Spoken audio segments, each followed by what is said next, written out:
Good afternoon, beautiful people, and happy Saturday. And you already know, ladies and gentlemen, because it is the weekend, that means it is yet another episode of the fastest rising sports podcast on the market today. But I'd argue up there for one of the best already. And we haven't even been at this that long, but it is the Sports Agents of Chaos podcast, ladies and gentlemen. Uh, we're, we're in for another fun episode today, guys. Kind of an abrupt start, but like we talked about last week, the NFL schedule release was so big, so massive, got a lot of people talking to the point where we couldn't just contain it to one week. We have to do multiple weeks of shows on this because NFL is king sport, as we know. It is tradition that even when it's the NFL offseason, and even when the NFL offseason is kind of over, the NFL is still in the minds of everybody that talks sports, that everyone that watches sports, and that is the case with our podcast here today, as we are here for a second week of talking about the NFL schedule. And of course, joining me per usual. I can't do the show alone. Obviously, I don't think anyone wants to see me do a show alone. I don't think that'd be a very good idea. But in the meanwhile, joining me this week, one of my compatriots. Sadly, one of them is not here. He's with us in spirit, but he's not with us physically on the show. But of course, I got my man with me, Justin. As always, Justin, how are we doing today? Loving the plaid, brother. Loving the red and black. Thank you. We didn't even mean to match, and we got that. Like, let's go. We're just in that sync. You know what I mean? It's good to be here. Yeah, it's great to have a working laptop today. So I'm very happy to be back, and we'll miss Rick, but I'm sure he'll give us a good review for next week. Hopefully, it's not us. Hopefully he is 2 for 2 whenever he reviews this when he's out. So let's hope we don't give him enough to go 3 for 3. But yes, for anyone wondering, the over under on if Justin was going to get his laptop issues fixed within the next month or so, if you got the under, you won right there. What did you win? I have no idea because we technically don't have betting yet when it comes to the show. But maybe in the future. But yeah, Justin, laptop issues resolved. Good. For now. Yep. I like that for now. So, hey, while we have the good internet, and I am also back in my usual setup, of course, no longer in NYC like I was last week. So let's hope that the Wi-Fi stays good here on this time. So let's not waste any time, Justin. We're going to get straight into things when it comes to the schedule. Last week we kind of went over like the primetime schedule, Monday Night Football, Sunday Night Football, international games, etc. We went through like a overview of like what the NFL's big games were, just from a pure schedule perspective and to an extent marketing perspective, because Monday Night Football and Sunday Night Football at this point are brands. Like let's be real here. The big brand of the NFL has its own separate brands aside from the 32 teams itself, and it is game day. But we are actually going to talk a little bit more into detail about teams here. Now we're not going to hit every single team here. The same that we are not that marathon of a podcast. Maybe one day. Not enough hours in the day. Not enough hours in the day. Maybe one day if we ever are like crazy enough to do like a 24-hour show, that'd be way in the future. Maybe at that point in the future, we could actually do like a whole 32-team schedule. But that ain't happening today. So meanwhile, we are going to go over, specific teams, maybe just brief overviews on divisions, various things like that. We will have something to help us with that in a moment's time. However, I'm going to cheat this a little bit. We do have a mechanism here to help us decide for the rest of the episode how we're going to do it. But just I don't want to waste any time here whatsoever. We got to get to it. As I always say, 2/3 of this podcast are Jets fans. Not the only podcast I'm on that I could say that about, but 2/3 of this podcast usually are Jets fans. You are the Jets fan that is here present in person today.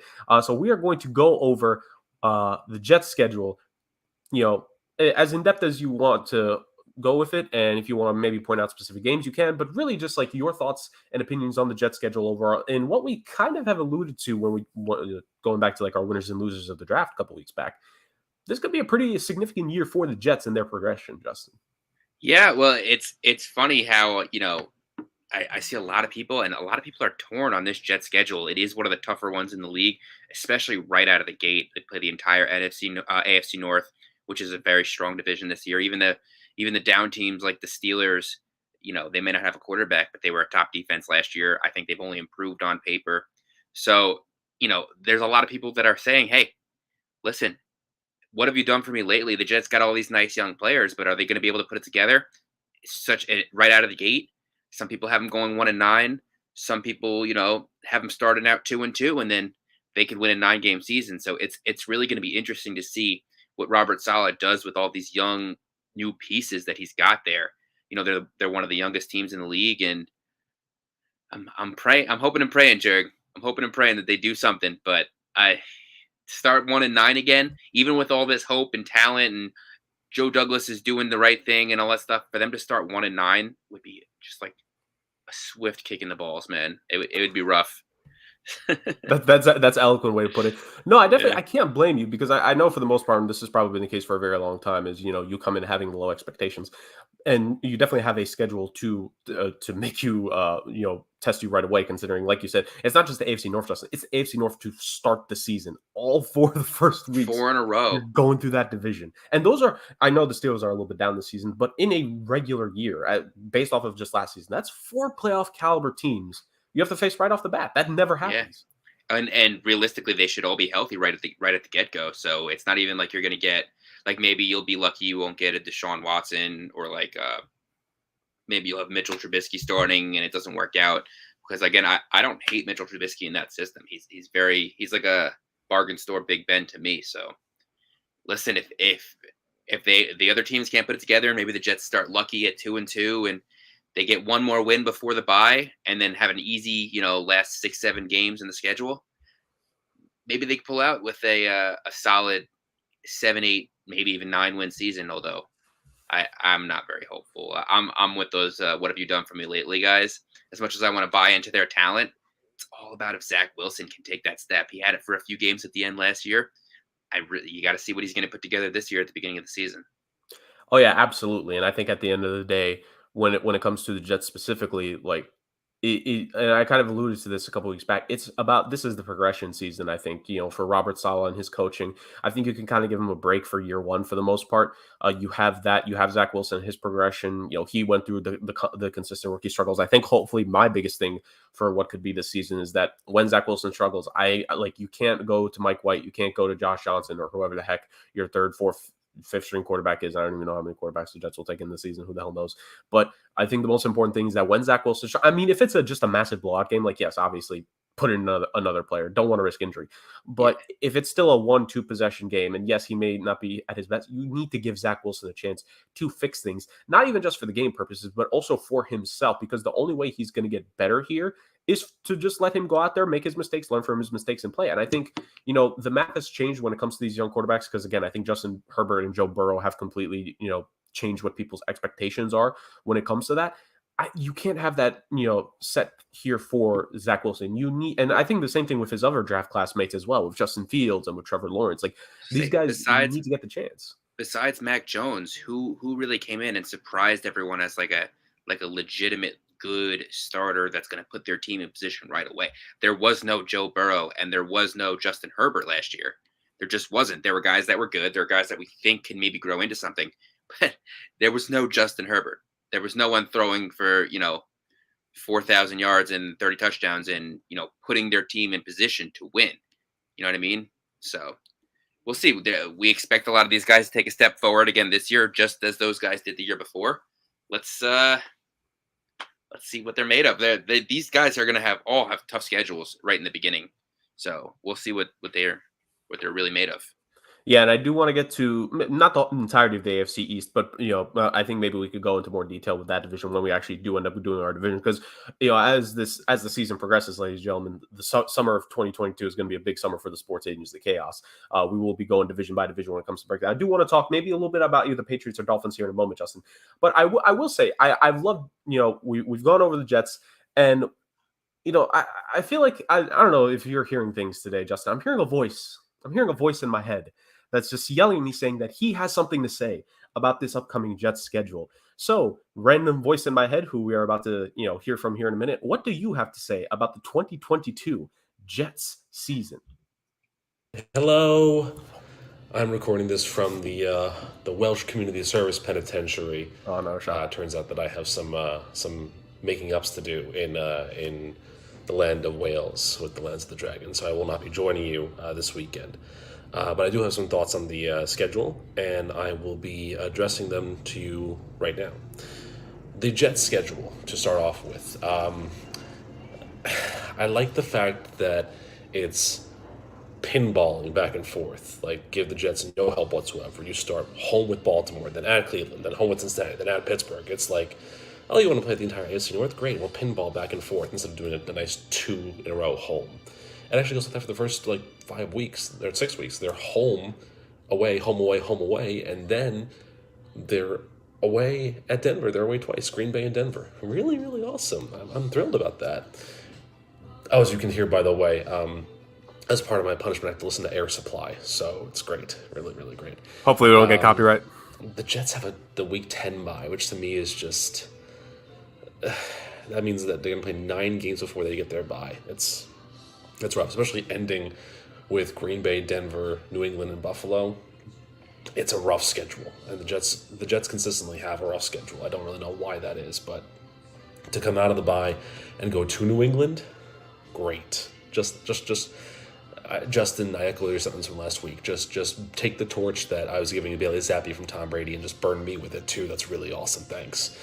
And then ending with Chicago, Minnesota, Buffalo, Detroit, Jacksonville on the Thursday night, which I will not be watching again, and then Seattle and Miami. It's I'm telling you, Week 17 is the Seattle game. We'll see who the starting quarterback is for Seattle by that point, but it's going to be a rough one. I don't like the schedule at all. I don't think it favors the Jets whatsoever, and I'm honestly looking forward to a top 5 pick again next year just because the schedule is so brutal. Can I see them grabbing, more wins? Sure, but like I said, a couple weeks ago, a 7-10 season is an improvement, but it's more going to be more like 5-12, so it's going to be a 1-game improvement. I feel like. I think their wins are Jacksonville, Seattle, Detroit, Chicago, and I think they sneak one against the Patriots. Like that home game on the October 30th could be the trap game for the Patriots. But other than that, I don't know. It's a really tough schedule. So I'm sorry, Jets fans like myself, but ain't gonna happen. Wow. Thank you, Rick. Thank you, Rick, for that. His reporting in the field, ladies and gentlemen. He like I said, he may not be with us physically, but I said he's here with us spiritually, and apparently he's paying for the sins of all the attacks he took at the Welsh last week. So at least he's serving his time. But it sounds like he's being already punished for the Jet season afterwards. He's prepared to just sit in his room in the dark and listen to Air Supply and just like. that should be a punishment.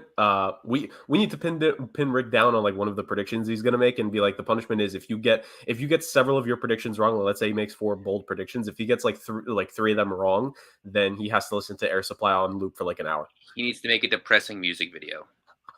In the rain. In the rain. Oh God. Oh no, but look, he's right. It's a rough schedule, but by that token, if they could steal 1 or 2 games from one of these good teams, like Miami, let's say Tua is not the guy. If they steal one of those Miami games, they still split with New England. They take advantage of a team that maybe has injuries or doesn't have a quarterback like the Steelers. All of a sudden, that 4-5 win team becomes a 7-8 win team, and as if they're in the running. Like I've said, they're in the running in December. I'll be happy as a Jets fan. That's an improvement. It's not what I'm looking for, but it's an improvement. I'm not going to complain. My team is 4-12 every year. I can't. What am I going to say?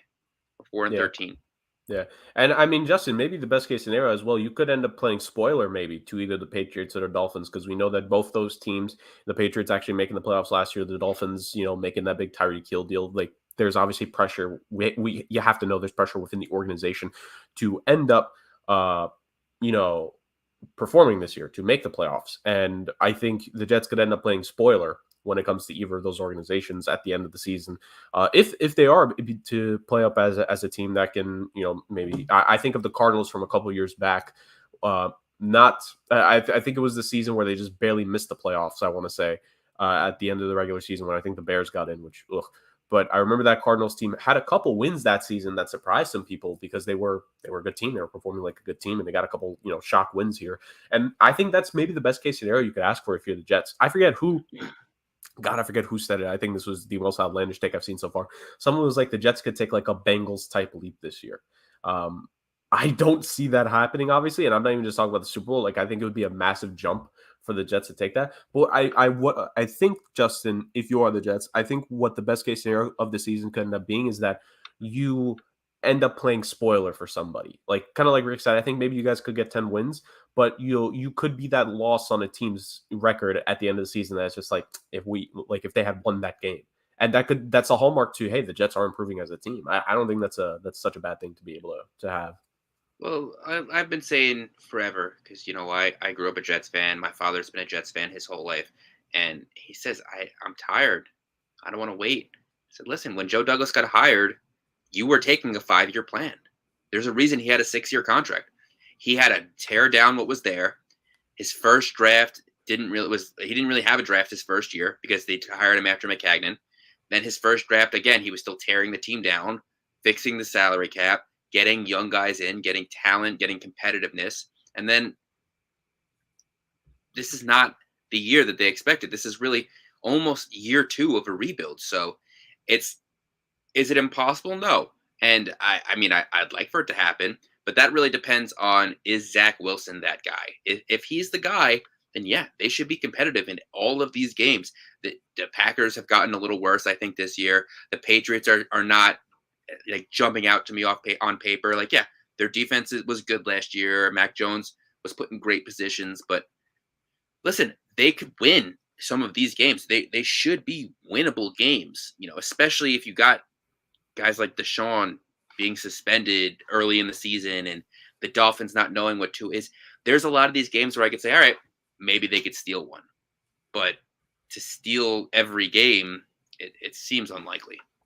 Right. And over the course of such a long season, you're still going to have that heartbreak at the end. You're still going to have that bad Jets game or 2 or 3. Hopefully it doesn't go more than 3. But I hope not, sure. Yeah, that's what it's going to end up being. And I think obviously we're so far out there. I think just the overall message would be we have to wait and see. But I think there are chances to be slightly optimistic here. And I think Rick also detailed how there is that stretch of the season where it's not obviously the highest tier of competition. And I think you need to take advantage when you get to that at the end of the day. Well, you also have to say, like, the Jets are 4-12. Your record is what says you are what your record says you are for sure. Bill Parcells it rings true every time. But the Jets were one of the more banged up teams last year. People forget they did not have both their starting safeties at the end of the year. They did not have their big free agent acquisition, Carl Lawson, on the defensive line. So their pass rush struggled. They were incredibly thin at linebacker. And, they were missing their number 1 pick from a couple of years ago in Mekhi Becton for the whole year. I mean, Font played great, but their offensive line wasn't great. They were missing Elijah Moore and Corey Davis. So they get these guys back. There's another year under their belt. Hey, listen, maybe they were better than their record says they were, and we'll see what they evolve into this year. Absolutely. And you also hope, kind of like we alluded to, that maybe someone in that division, you end up playing the spoiler too, because with there being 3 wild card spots now, obviously the idea will be that the Bills will end up repeating. I don't think they'll get that scare from the Patriots like they did last season. I don't expect them to lose it. They should win the division. To Buffalo. Absolutely, and we'll see what the Dolphins and Patriots end up doing. Worth noting, the Patriots are actually just barely higher than the Jets on the strength of schedule when you look at just your opponent's win percentage based off of last season. So maybe that ultimately comes into effect. And we also, you mentioned the Jets facing the AFC North. Everyone's facing the AFC North. So maybe if you're lucky, depending on placement, Patriots and Dolphins also struggle there as well if you expect the Jets to struggle there. Now, moving on from the Jets and the AFC East. So we are going to, for the rest of the episode, we're going to tackle, the other divisions here and there. We're not going to go, like I said, through every single team, but we're going to tackle, I think, what we think are some key points. So to help us with that, ladies and gentlemen, and am I doing this out of slight spite because he's not here and we are finally debuting this thing when he asked it? Maybe.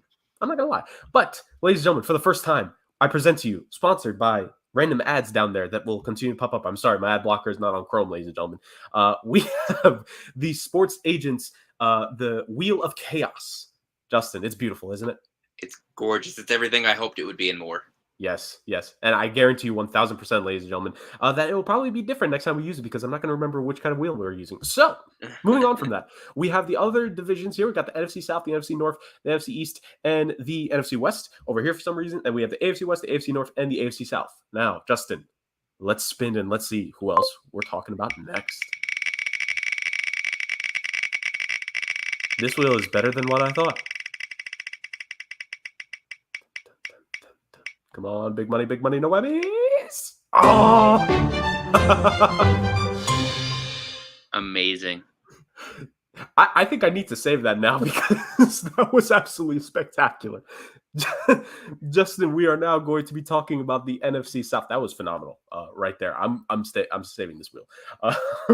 We're going to move on to the NFC South here. So the NFC South to me, Justin, breeds something interesting. We all know ultimately it starts with the Tampa Bay Buccaneers. Now, Tampa has the fourth hardest strength of schedule based off of the compiled list I have in front of me. And it kind of makes sense, really. I think for the most part, a lot of the teams towards the top of the schedule when it comes to hardest win percentage, it is these, title caliber teams. It is these very good teams because the NFL schedules things for primetime matchups, of course. So when you look at the Tampa Bay Buccaneers as a whole, you just look at the start of the season for them. So you have the Dallas Cowboys once again to start the season. I want to say either second year in a row or second time in the last 3 seasons that they're starting the season against the Cowboys. Funny enough, on NBC, just as it goes. So you have the Buccaneers and the Cowboys facing off. They have, within the first 4 weeks, you got the Dallas Cowboys, who playoff caliber team, granted NFC East, but you have the New Orleans Saints, who are undefeated against the Buccaneers since Brady joined in the regular season.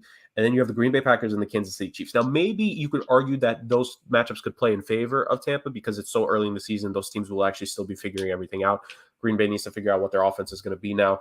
Same with Kansas City. Both teams need to get in their top rookie receiving draft picks into the fold. I highly doubt that will be the case by week 3, 4 of the regular season. So you could argue maybe on paper that's a little bit more favorable, all things considered.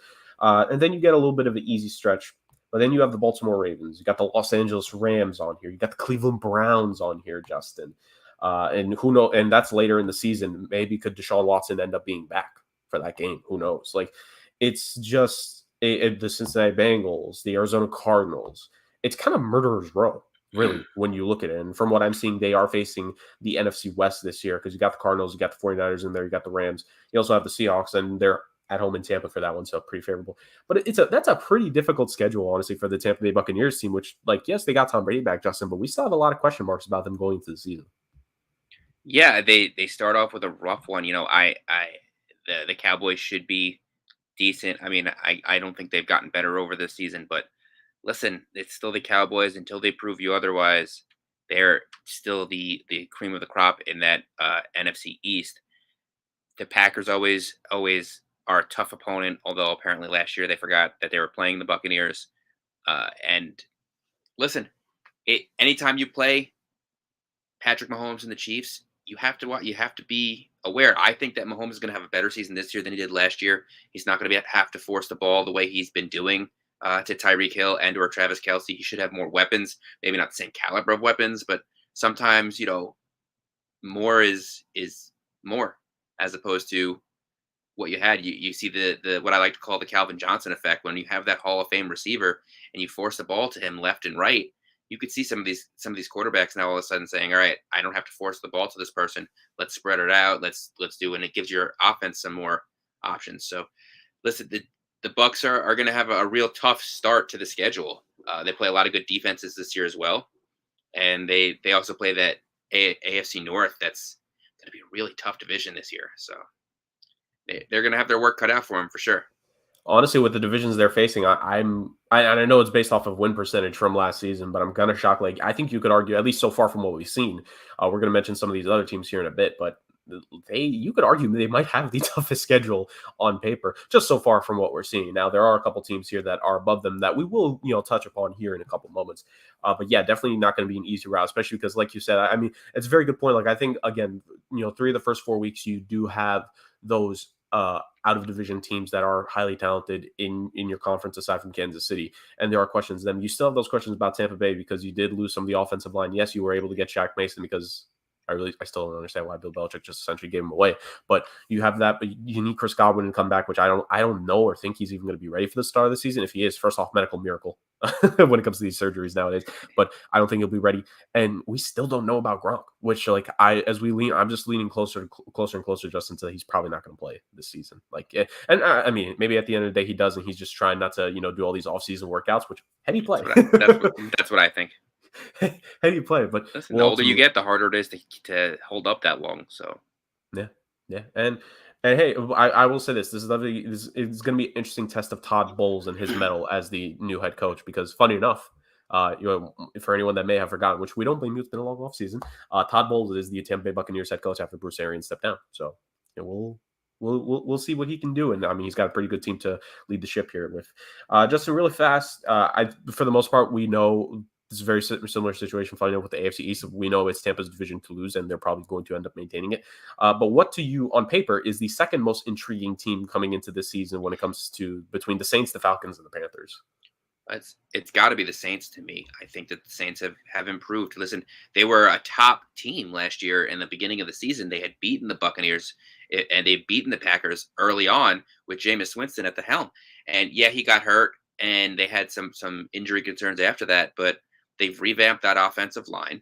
They've revamped that receiver core.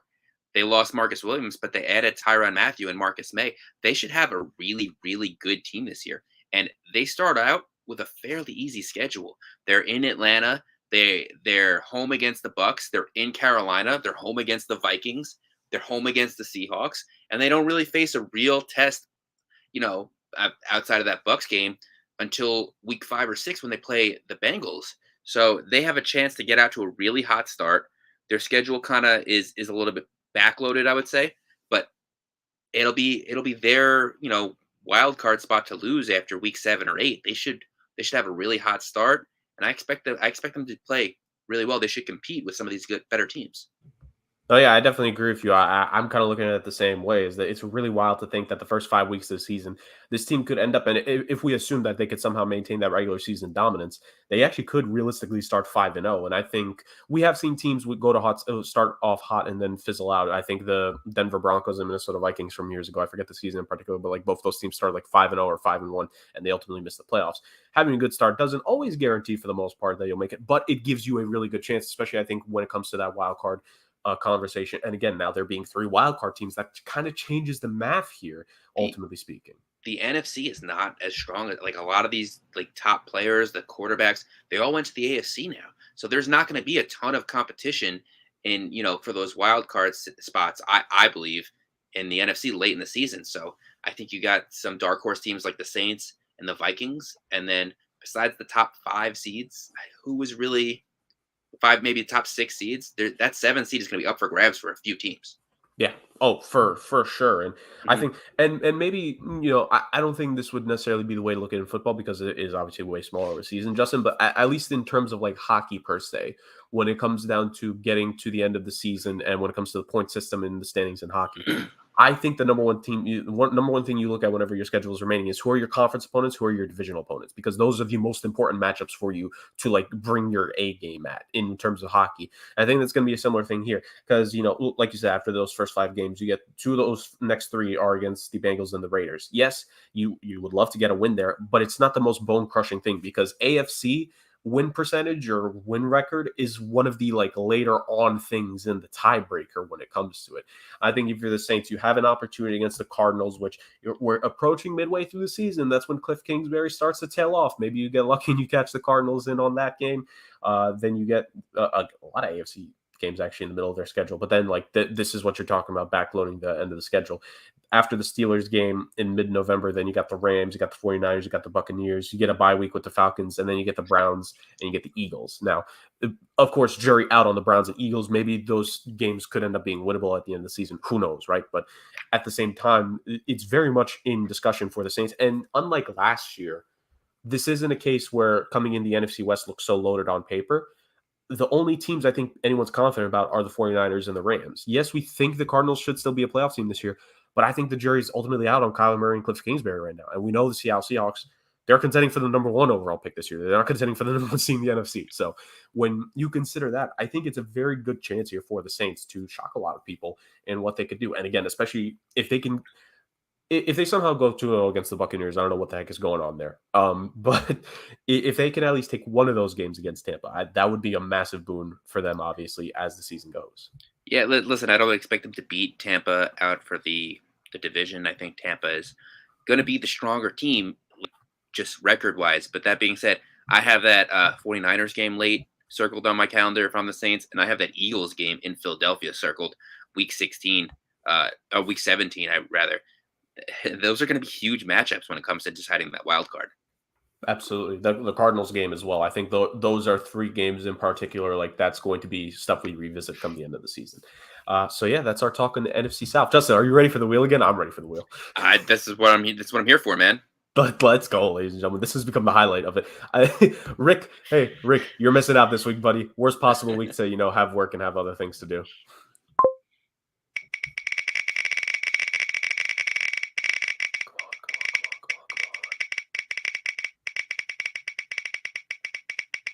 I feel like it's a longer spin this time. Yeah, right. And, ooh. There it is. I feel like a champion whenever that little jingle plays at the end right there. We're staying in the NFC, ladies and gentlemen, and it's funny actually, Justin. It worked out the way we wanted it. Worked out the way I would have wanted it to work out. Where we mentioned the 49ers and the Cardinals being important when it comes to being in that wild card discussion with the Saints. Let's go to the NFC West and let's talk about this division real quick. And when we talk about this division, Justin, I was kind of alluding to teams that are pretty high up there in terms of schedule. 3 of the top 5 teams with the hardest schedule on paper based off of last season, Justin, are in the NFC West. You have the Los Angeles Rams are at number 1. The combined win total of their opponents from last season is the highest at 164. Second place is the Arizona Cardinals, which is very intriguing. And then in 5th place is the San Francisco 49ers, just under in win percentage, but tied in win total with the Bengals and the Buccaneers, with their opponents last season having 154 wins. So the NFC West is going through the ringer this season in terms of who they have to deal with. Just to note, the Seattle Seahawks are 11th on the list. Moving on from Seattle, that's all the analysis we're going to give them in this portion of the show. Rams, Cardinals, 49ers here, Justin. Those are obviously 3 playoff caliber teams that made the playoffs last year. I think a lot of people would expect at least 2 of them to make it. Of course, one of them being the division winner. Obviously, we can go in so many different directions with this. I'll let you lead the way, Justin, because I think the biggest question on everyone's mind here is the Rams and their chances to repeat. So the question is can you get out of the West? And I mean that in more ways than one, because they have 10 Western opponents this year. They play 6 divisional games, and then they have 4 games against the AFC West, who is in that arms race. So this is going to be a tough schedule. Both West divisions are going to have a really tough time against really good opponents this year. So we're going to see if they cannibalize each other or if they really get into it. Obviously we want to look at that defending championship Rams schedule, and they do. They have a really, really tough schedule. They start out with the Bills, who, to give them that AFC opponent, that's not the divisional, matchup. It's just that 17th game that they added to start the season is a rough way to start a really tough schedule. I'm almost speechless looking at these games. I mean, it's home against the Bills, home against the Falcons is fine, but then they're in Arizona, in San Francisco, home against the Boys, home against the Panthers, home against the Niners. And then they're in Tampa Bay. That's like, it's almost a gauntlet. It's almost as bad as the Jets schedule. Right. It's a rough way to start and defend that championship. And hey, at the end of the day, you do end up you have to show that why you are the champs, and the Rams definitely have no breaks here in regards to that. You're not the only one with concerns, Justin, because our live correspondent himself has some thoughts in terms of the likelihood with the good old One of Los the biggest Angeles questions that's going to be answered really early on is whether or not the Rams are going to be able to repeat. And it's a really tough schedule for them to start off with Buffalo. Plus, you get, in the first 4 weeks, you get 2 games at division rivals in Arizona and San Francisco. And sure, you host Dallas and Carolina and San Francisco 3 of the next 4 weeks, but then you're going to go right to Tampa Bay and then host Arizona again. So it's going to be a really tough matchup for them. I think they're going to struggle a bit, because there's all that expectation and pressure. It's fun, when you see a team that comes off with Super Bowl wins, see how they fare when they're going into the next season. The schedule doesn't really favor the Rams add much. I mean, they're probably going to win the NFC West. I think that's not going to be a question, and maybe they'll be the one and return and host the NFC title game. But it's a tough schedule for them, especially when you have games at Kansas City, at Green Bay, and at New Orleans a little later on in the year. Plus, you have the New Year's Eve battle of SoFi between them and the Chargers, and the Chargers at that point could be fighting for their playoff lives as well. So, for the Rams, I think the schedule doesn't really favor them and the later portions of it. I think they start off really tough with Buffalo, and then later on you have some tougher games here and there too. So it's interesting. It's going to be a really tough road for them to come back, and I think repeat. I don't see them doing it. Honestly, the schedule doesn't really warrant a repeat of a Super Bowl win, but I think they can get back to the NFC title game at the least.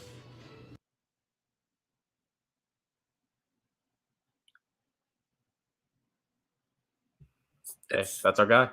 yeah, and he's right. I mean, if you look at their schedule after that Tampa Bay Bucks game, I mean, there's really only one team that I don't see as a contender, and that's the Seahawks. I mean, they play them twice, but it's Bucks, Cardinals, Saints, Chiefs, Raiders, Packers, Broncos, Chargers. And it's like it is just loaded with contenders. And I mean, the plus side is that they're not going to have to travel a ton, except for maybe for that Packers game.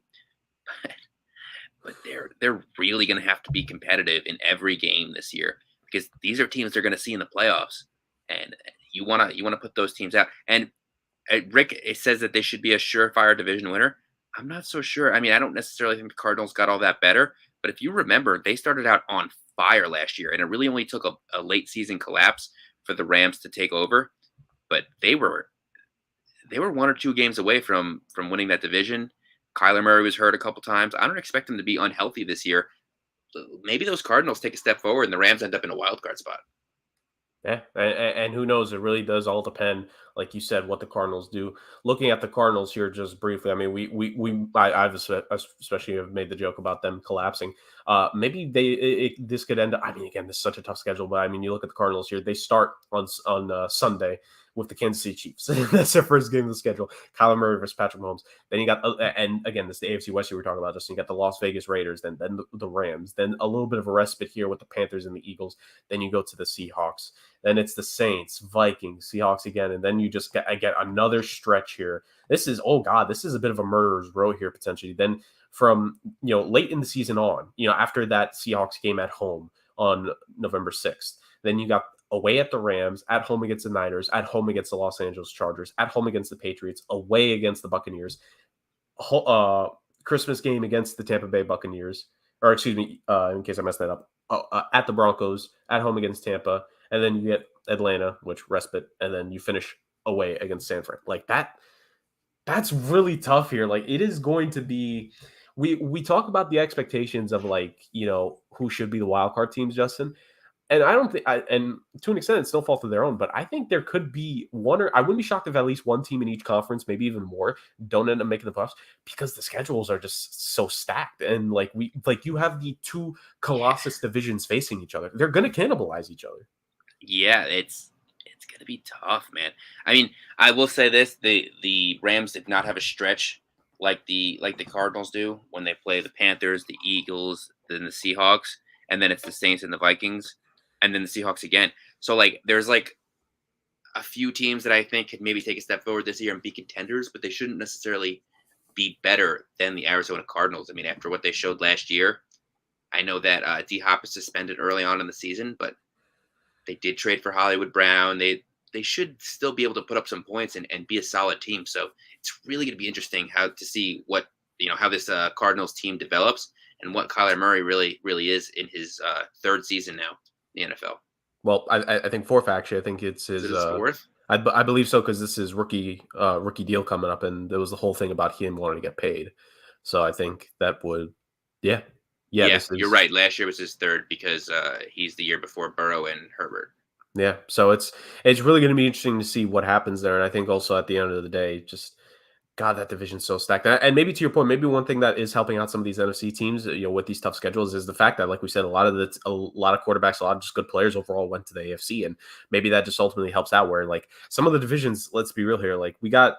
There is definitively a one-team division, which we will get to. Who knows, depending on the wheel, the hands of the gods, aka the wheel of chaos, are ultimately what are going to decide when we talk about certain things. But it's going to be interesting to say the very least, Justin. Just real quick, we're not going to go too in depth in their schedule per se, but San Francisco 49ers, Justin, the discussion has been this entire offseason. What's quarterback situation going to be? They still have Jimmy G, but he's obviously recovering from surgery. A lot of people expect Trey Lance. If you're the San Francisco 49ers and you still have this window of contention, do you take the risk with Trey Lance, maybe if he could be electrifying this year, or do you just stay steady with Jimmy G in your mind? You got to go with Trey Lance. You gave up all that capital. You gave up all that stuff. You got to believe in your guy. His accuracy was what was highly touted. They finally got Deebo Samuel to talk to be quiet down a little bit. Maybe he'll stay there, but yeah, you don't have a large window left. Pretty soon you're going to have to start paying those guys along the defense, and I don't necessarily know how big their window is. We're going to see. And especially if they don't really contend this year and take a step forward and maybe make it to another Super Bowl, you got to think the coach is on the hot seat too. Oh, yeah, okay, it's definitely interesting because Kyle Shanahan, now a couple NFC Championship game appearances, Super Bowl appearance, hasn't gotten it done yet.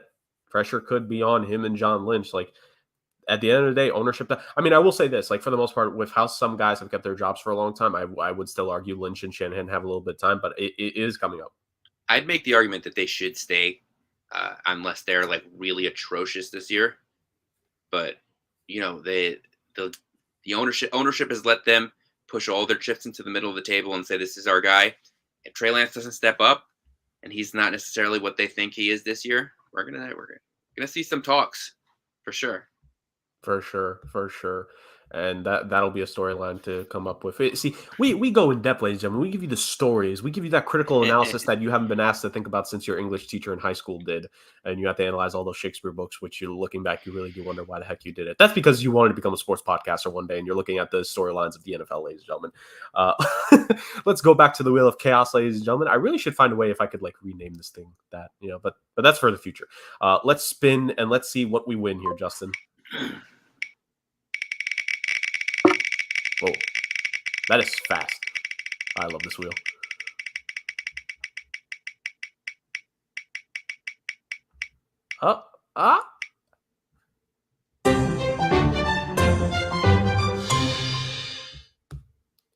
I'm going to let the jingle play out every single time, ladies and gentlemen, just for the record. So we get the AFC South here. I honestly don't really have a lot to say.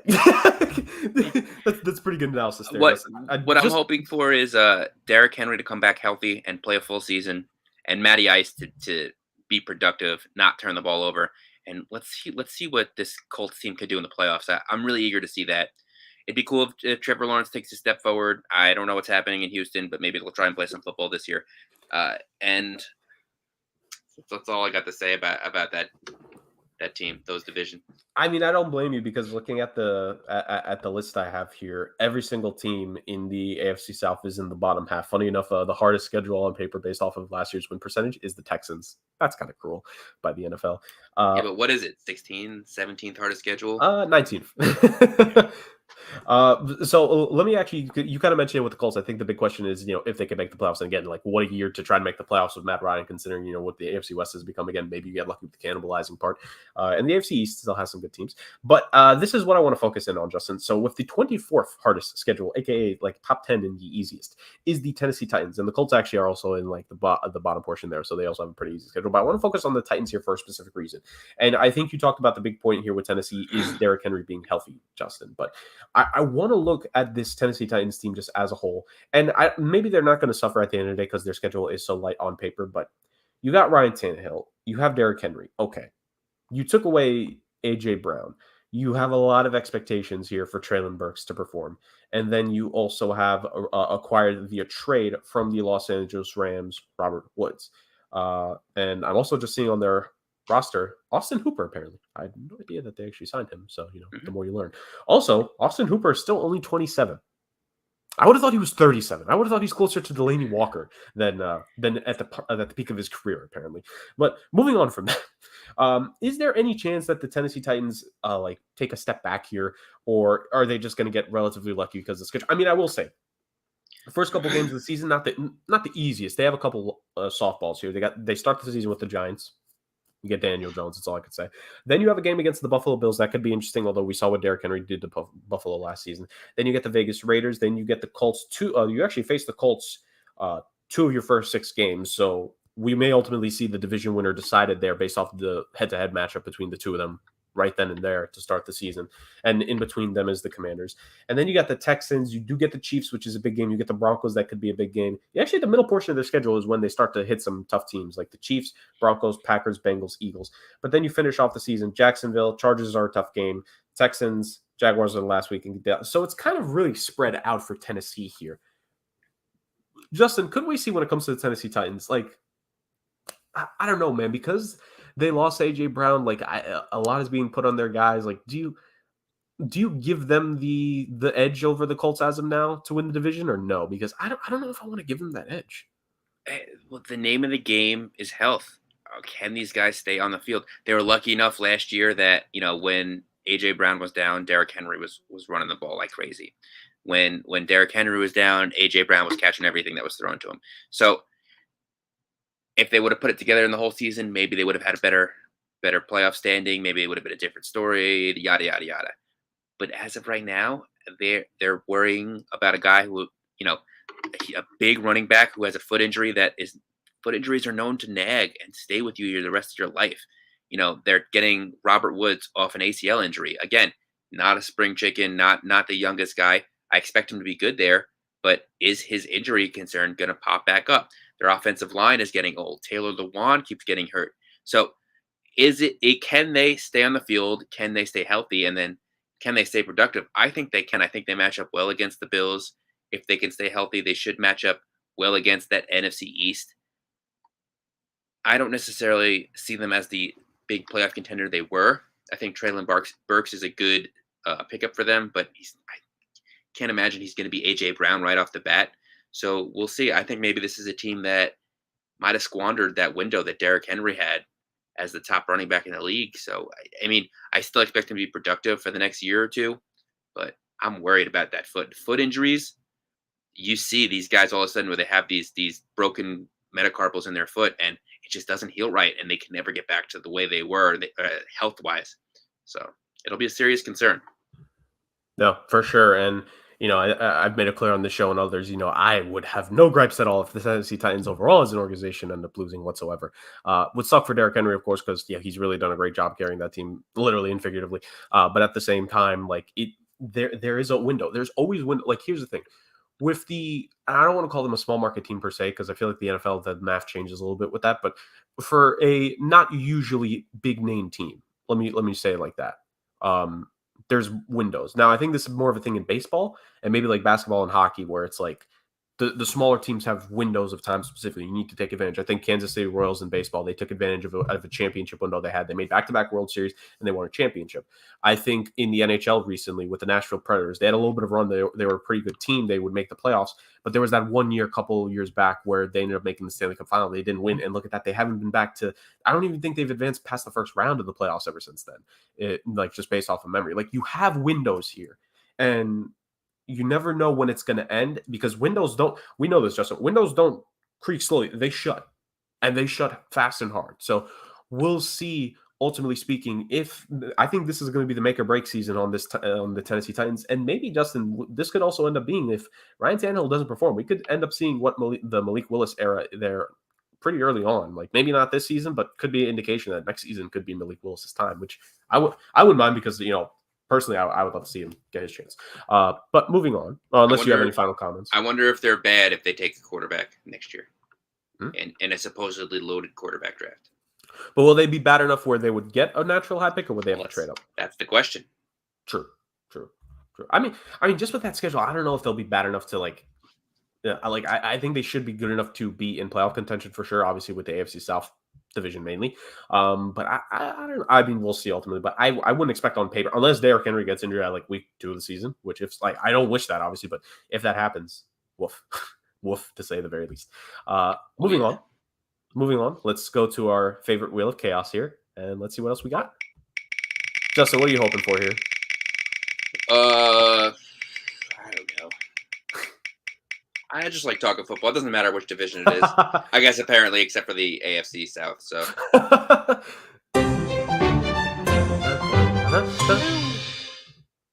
beautiful, love it, love to see it. So via the Wheel of Chaos, we will ultimately talk about right there the NFC East.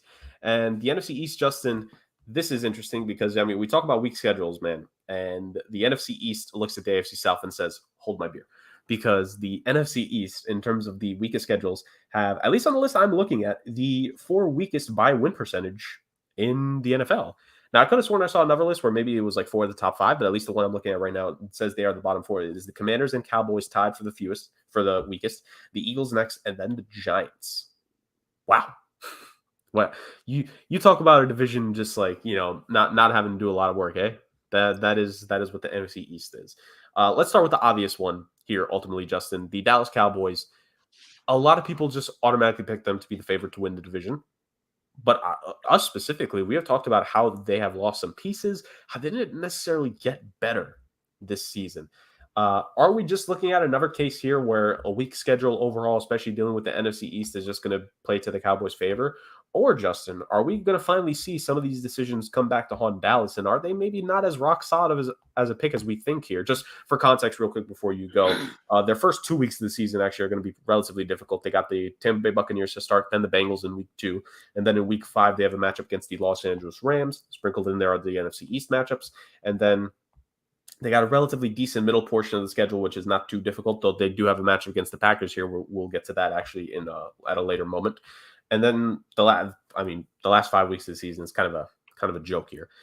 It's the Texans, it's the Jaguars, it's the Eagles. Who knows what that game could end up being? It is the Titans. Who knows what that game could end up being? And it's the Washington Commanders, Rick's team.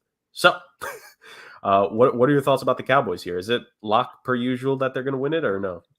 No, I don't think so at all. I think that they're going to have to start off the season slow, and they're going to play catch up the rest of the year. I mean, I could see them starting, a loss against the Bucks wouldn't be unusual. A loss against the Bengals wouldn't be unusual. They should beat the Giants, who seem to play them tough every time, no matter how bad the Giants are. I think Washington has gotten better. They could easily start, 2-3, 1-4, and then go into LA with a rough schedule. So, they're not going to really have a lot of chance to take an early lead with such a tough schedule. And then their division opponents are probably going to take a lead. I expect the Eagles to be good this year, man. I think they improved. They got a pass rush. I've been saying it all year long. I could see the Eagles winning this division, especially if they race out into an early lead. So we'll look at their schedule in a minute, but the Cowboys are really going to have to play catch up after like week 7 or 8 because they got a tough schedule to start off. Yeah, and kind of like you said, there are some losses on that team. I think the defense, I know a lot of people want to point out how good, at least on paper, that defense was last season, but we saw in the most important game of the season, that San Francisco, the 49ers at times just gashed them. And now granted, that's what having Deebo Samuel does, and that's what having a guy like Kyle Shanahan who literally runs in the Shanahan family. Literally and figuratively, everyone in the Shanahan family tree, and apropos from there, you think of what McDaniels could do in Miami. You think of Sean McVay. You think of the LaFleur brothers. They know how to scheme up running games in the Shanahan coaching tree. So we'll see what they can do. Michael Parsons, I know, is great, but I still DeMarcus Lawrence is a good player, but he's not the same player he was a couple of years ago in terms of he was a 15, 16, 17 sack guy before. Still maybe could get double digits, but I just haven't seen that same burst from him in the last couple of years. And then Trevon Diggs, to me, is the most enigmatic corner in the league. Yes, he got 10, 11 interceptions last season. He also gave up a lot of 20-plus touchdown passes, man. And if there is one position I don't want to be boom or bust on my team, it's my number one corner, And then you just look at offensively, the offensive line just continues to get weaker on paper as these seasons go on. You had the retirement of Frederick a couple years back, losing Collins this past offseason. I know they drafted the kid from Tulsa in the first round, but he led the NCAA or was close to leading the NCAA in holding penalties last season. So there's that. And Michael Gallup, we don't know when he's going to be ready to go next season. Or what he's going to be when he's on the field. Yeah. Because now he's got to be the number 2 wide receiver, which, let's be real here, he's been the number 3 at most in his career. He even rookie season, we saw rookie season CeeDee Lamb show very quickly. It's I'm going to be the number 2 and maybe even, as we know, eventually number 1 on this team. Now Michael Gallup has to go from a number 4 to a number 3. Is a really good number 3. Now he has to be the number 2. And I know Dallas Goedert's there. Or not Dallas Goedert, excuse me. Other tight end, Dalton Schultz. Why did I confuse Dalton Dallas? I get a little bit of a. If you remember, they really wanted to draft Dallas Goedert, right? And the Eagles shoved in front of him. Which had he played by the Eagles, just beautiful. So yeah, I think it's going to be a real massive question to see what ultimately the Cowboys can end up doing. Justin, I don't want to. Let's just go straight into it in terms of what you were talking about. I'm assuming the Eagles are your selection here to they're your early favorite here to win the division. I mean, they have a really favorable schedule, in the first 6 weeks of the season. We talked about what Dallas was. You look at the Eagles, you start with a game against the Lions, then you face the Vikings, then it's the Commanders, who knows there. Then you have the Jacksonville Jaguars, the Cardinals, and the Cowboys. So that's not a bad stretch at all. You have games against the Texans in there. You have a bit of a tough middle of the schedule, you could say, in regards to the Packers are in there, the Titans are in there, the Colts are in there. That could be an interesting stretch of games to see how the Eagles do there. But then, and I think this is just ultimately, the joy of what you get with facing the AFC South. Like, you have two very easy games there.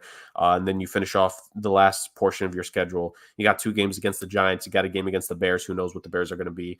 And then you have the Cowboys again and the Saints. Like, that's a pretty good schedule for the Eagles here, Justin. Is that why they're your early favorite to take the division? Yeah, I think they improved in multiple assets, and not just because they have an easy schedule. They've revamped that defensive line, which needed help. They signed Hassan Reddick. They drafted the kid out of Georgia, whose name's escaping me right now, to play the interior defensive line. They got AJ Brown.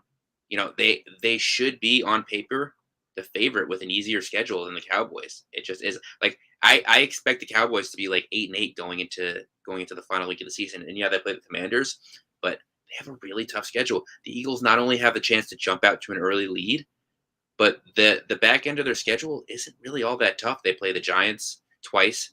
They play the Bears. They might have a tough test against the Saints, but they're at home, and they play the Cowboys. So they have a chance to really, capitalize on what should be an easier schedule this year and an improved team. And we're going to see what Jalen Hurts is made of, which I'm excited to see. Are they going to stick with him? Or is that another team that's going to be drafting high in the next year and looking for another quarterback? Yeah, who knows? Definitely a make or break season for the Eagles. So you have the Eagles. I'm just barely going to stick with the Cowboys. For me, and it's not. I don't think they're overwhelming. I definitely think there is competition in that division now. I just think Dallas, for the most part, at the end of the day, they just. I literally mean barely get the edge for me in terms of who get the division. But I mean, let's be real here, Justin. Well, actually, go. Well, I'll make the argument, the same argument I would make against the Bills. Dallas had an easy schedule last year. Right. And they did not overwhelm. They lost some games. They squeaked out a win against Minnesota with a backup quarterback, but there were some games they should have won, man, and they could not get the job done.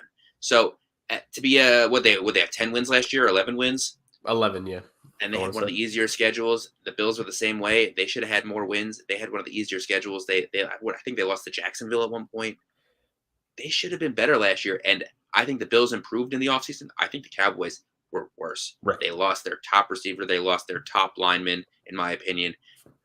They lost their one of their top pass rushers. I don't see it. I don't see it in Dallas. And when they face those playoff teams early on in the season, you're going to really have to see a team that's facing adversity bounce back and catch up to a team like the Eagles, who's improved in the offseason and does not have the same strength of schedule as them. Right. It's a much easier schedule. So absolutely. We'll absolutely. And hey, ultimately, that's just my early indication. I might change my mind. Who knows? Like, I did not pick the Cowboys going into last season. So, we could end up going with that again, and maybe I'll get burned by a team once again. In fact, actually, ladies and gentlemen, for those that, and obviously, this podcast didn't exist back then, but if you followed me on other podcasts I've done, you would actually know, if you listen to me, who my pick was last season.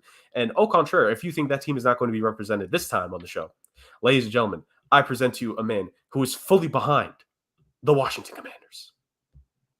Because I have them as my team to win the NFC East. The Commanders are going to start off 2-0, by the way. They have games against Jacksonville at home and then at Detroit in Detroit. I feel like that's going to be a game that they can take. The Philadelphia and Dallas connection is going to be tough, and then Tennessee obviously is tricky. But I think this is a team that could surprise you. I'm going to say 10 wins is probably in their future. I think they steal one from Dallas as well. And, it favors them because they got Chicago, they've got Atlanta, they've got, like I said, Jacksonville as well to start off, and they go to Houston. And then the Giants, and who knows what the Giants are going to be this year, honestly. So I think you can see them pulling off 7 easy wins, and then a couple games here and there. Bad weather could be a factor, or maybe Cleveland rests their starters, or whatever the case may be. So I think the Commanders are going to be a bit of a surprise. I can see them going 10-7 and winning the division. I think it's going to be an interesting one and a fun one, I think, for Washington. And I'm not going to say Taylor Heineke comeback player of the year, but I think Taylor Heineke could be a star for them, because I feel like Carson Wentz, he might not make it past training camp. Wow. Them being a 10-win team, not due to Carson Wentz, I think is the biggest thing for me there. That's a hot take. Right? Yeah. No, listen, he's not wrong, though. We thought that Washington was going to be one of those teams that take a step forward, last year. They obviously had a rough year. Chase Young missed some time. They were not the defense that everyone thought they would be. They really have a chance to take a step forward to statistically this year. I mean, they do have two easier opponents to start off the season. Teams that I think both had good off seasons, but still aren't ready to make that leap. Uh, they should have a lot of sacks really early on. They should have a lot of touchdowns really early on against some poor defenses. And again, they're going to have that. They're going to benefit from that easy schedule. If they steal one from the Cowboys this early in the season, week 4, Cowboys are going to be in trouble. They really are. So this will be interesting. Maybe we see the Washington Commanders and the Eagles duking it out late in the season instead of the Cowboys.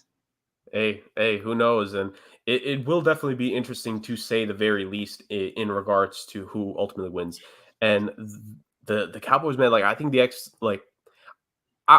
so I know normally we say this because we believe they're overwhelming favorite. I'm not saying this sense because I believe they're overwhelming favorite. I'm saying this for the core of that team.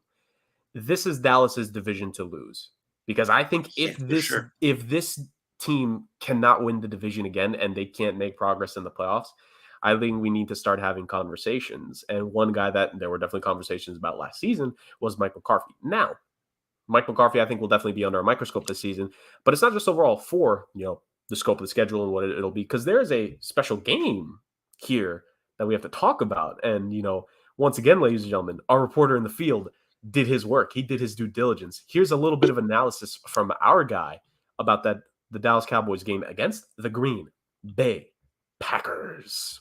I want to talk revenge games. Dallas at Green Bay, Week 10. Mike McCarthy goes home to Green Bay after being unceremoniously dumped by Aaron Rodgers. And it's funny to me if you think about it. Rodgers has been a better player, I think, under McCarthy, yet they haven't won the Super Bowl like they did under McCarthy with Matt LaFleur as their starting quarterback.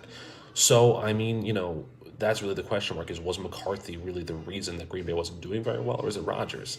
Because Rodgers is in a new system, and they're 39-10 with LaFleur, and they've reached the NFC title game twice, but they've not won a Super Bowl since McCarthy left. So really the question mark then comes, if Dallas walks in there and beats Green Bay, it really does solidify that Mike McCarthy was the real deal in Green Bay and not somebody who could be taken lightly. And that's a blow to Aaron Rodgers' ego, I think. Hey, I mean, he brings up a very interesting point there, to say the least. Yeah, well, listen, it's different though, just scheme wise. I think Mark McCarthy is very good at certain schemes. I mean, you can't see that 49ers game in the playoffs and tell me that Mike McCarthy was the reason they won a Super Bowl. He ran the ball with no timeouts and 15 seconds left. So, there's part of me that's like, yeah, it's a revenge game. Maybe he can prove something. But the other part of me is like, they had a top defense. People forget that they had the number one defense the year they won the Super Bowl. They had Clay Matthews and AJ Hawk wreaking havoc in the backfields, and BJ Raji in the center. They had a great defense that year. So yeah, Charles Woodson. Oh my God. Yeah, their defense was unreal that season.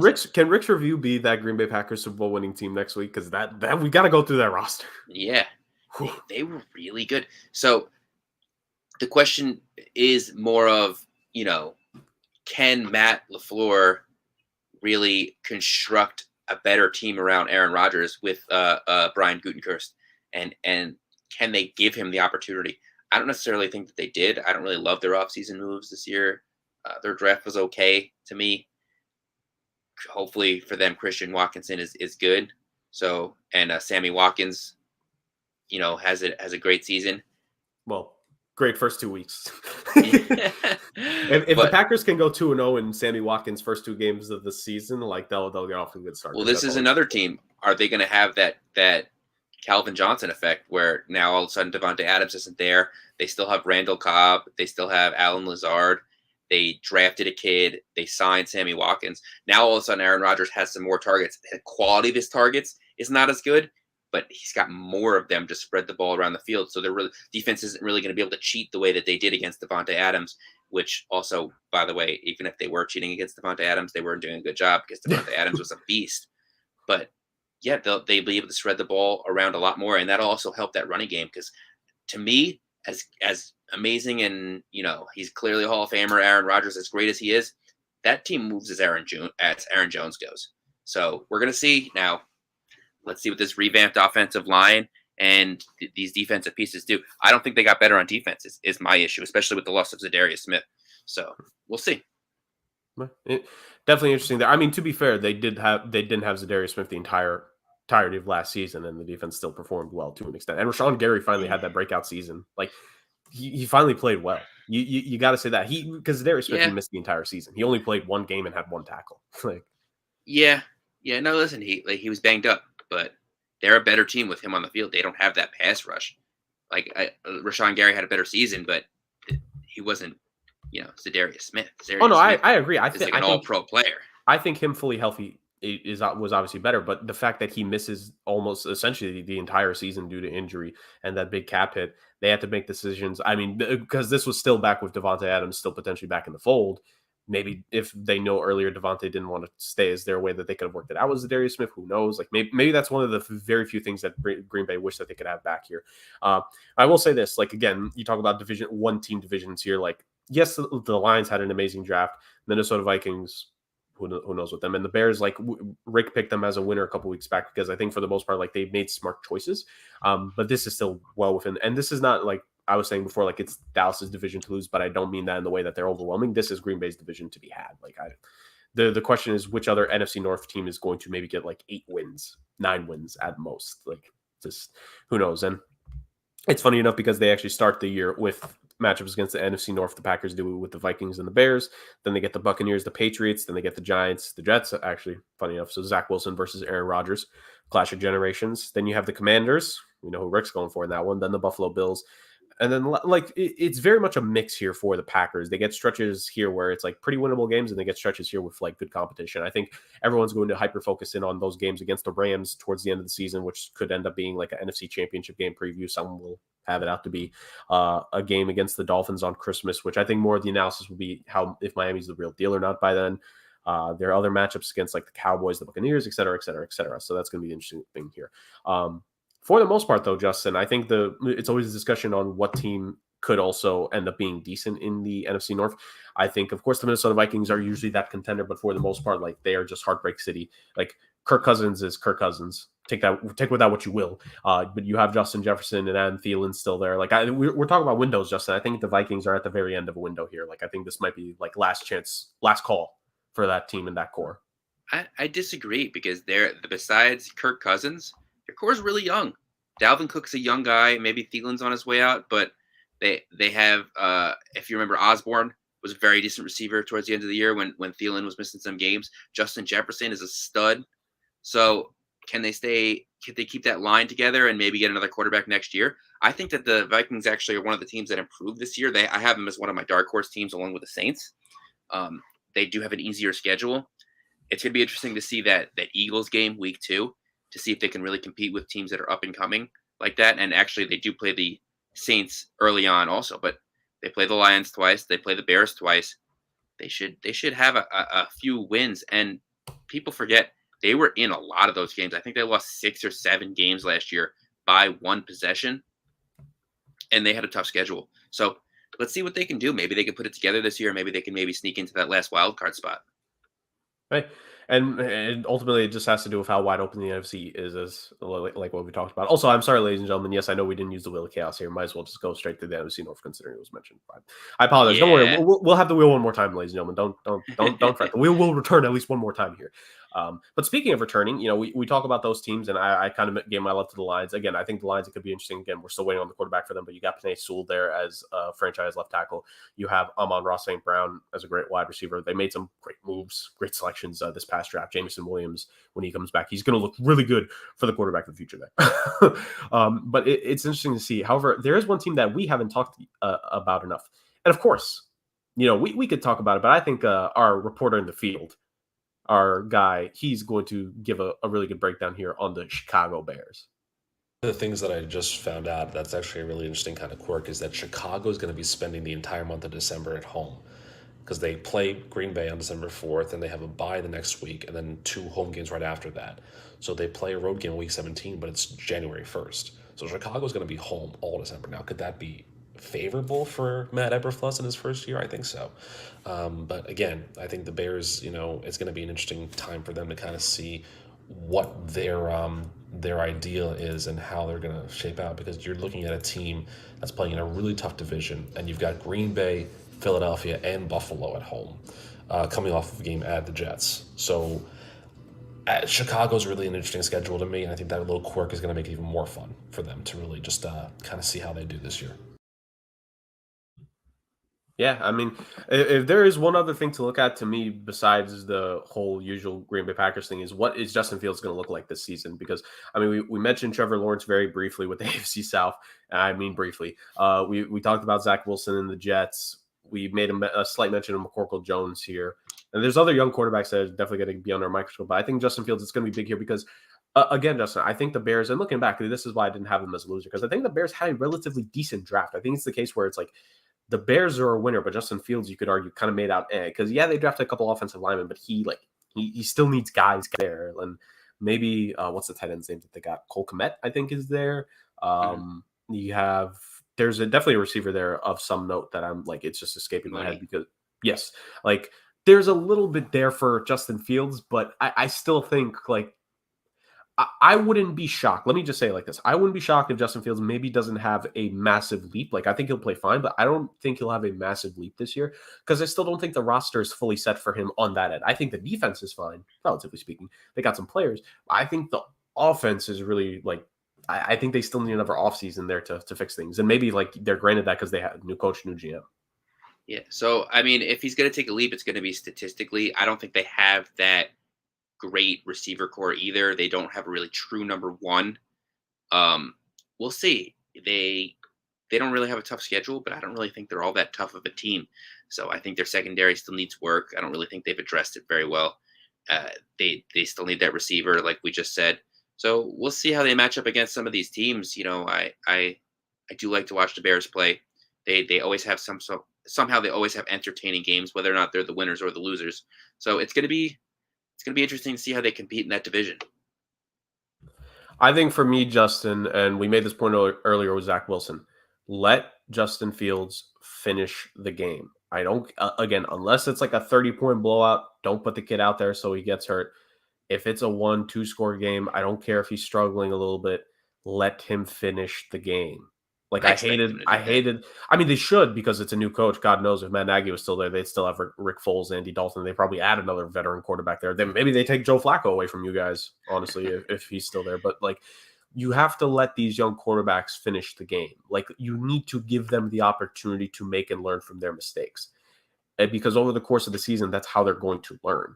Like, unless it's like 2 touchdowns and 17 interceptions, but it's not that. Like, Justin Fields was not that bad. Like, I don't see that happening.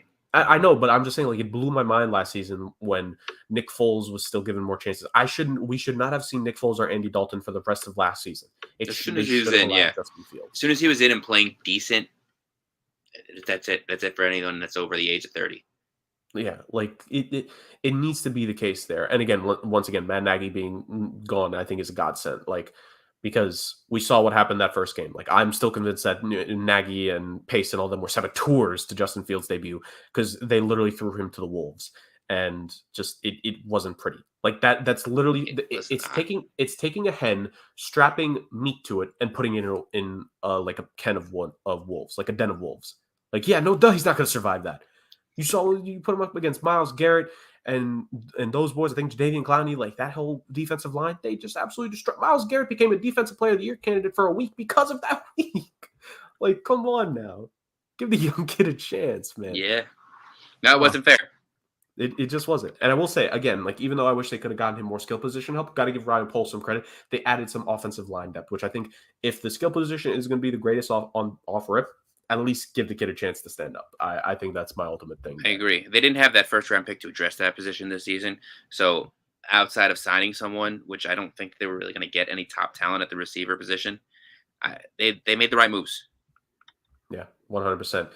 Speaking of which, so we have 2 divisions here left. We're obviously going to go over both, so this ultimately decides which one we're going to cover next. This spin is sponsored by Target, apparently, if you look at the bottom of the screen. Justin, AFC North, AFC West. I don't think we lose either way here, so let's see the final spin of this week's episode. Be jealous, Rick. The wheel of chaos in its coup de grace spin is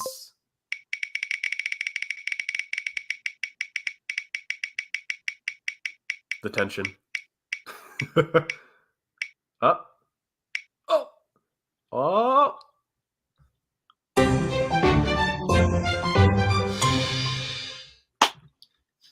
There it is, ladies and gentlemen. So we are going to be going over the AFC West right now at this very moment.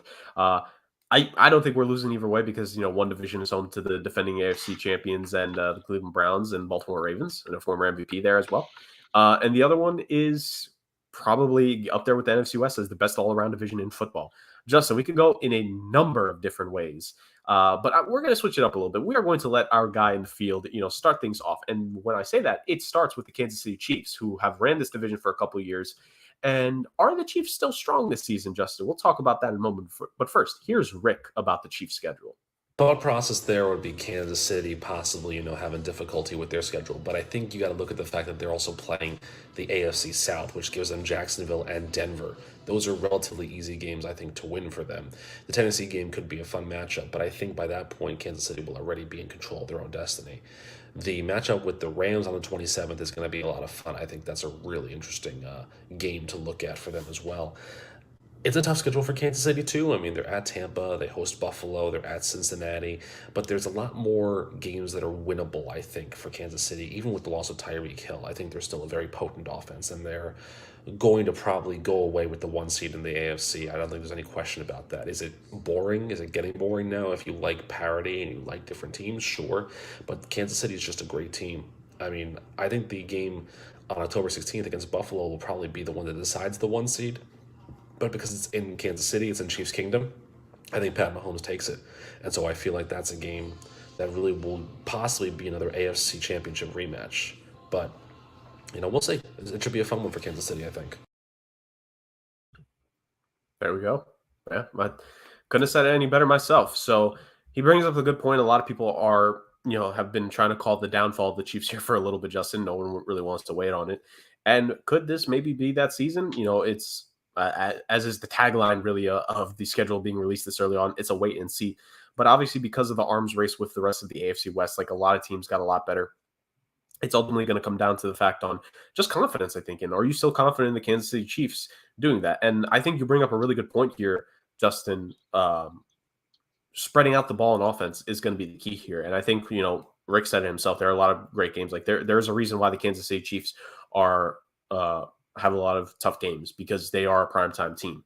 And maybe could it actually do the Chiefs better this season in particular without Tyreek Hill? Yes, they still have Travis Kelce, but to have that depth of weapons when it comes to facing all those teams, because really you're also kind of hitting the reset for yourselves if you're Kansas City with this new offense and trying to find a new way to beat these teams. Absolutely. Look, I think it's going to be very also dependent on their draft. They went defense heavy. They drafted Karlaftis, and they had a safety, I believe, and a cornerback. Not the ones that I had them taking in our mock draft, but pretty close.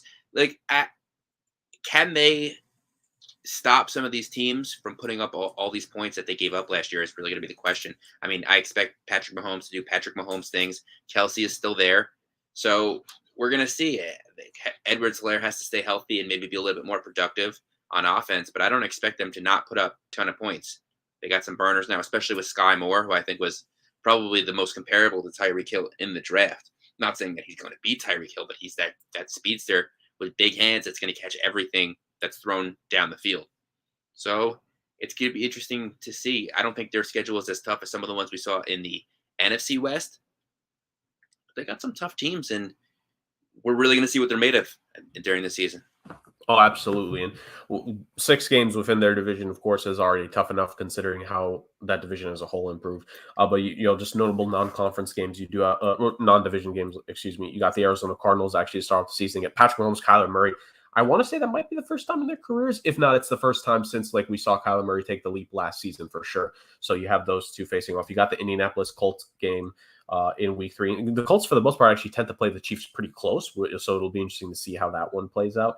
You have the Buccaneers, like you said, the Bills as a matchup, back-to-back weeks actually of actually no, 3 weeks in a row, excuse me, of big time rematches. You got last year's AFC Championship game rematch with the Bills. The week after, you get a former Super Bowl rematch with the 49ers. And then the week after that is the rematch from the AFC Championship game that the Chiefs won to get to a Super Bowl, and that is the Tennessee Titans. So what a run right there for the Kansas City Chiefs. And then kind of finishing out the year, yes, you still have some tough games. The Rams, just a trifecta of tough games here. Chargers, Rams, and Bengals all back-to-back. But you got the Jaguars in there this midway through November.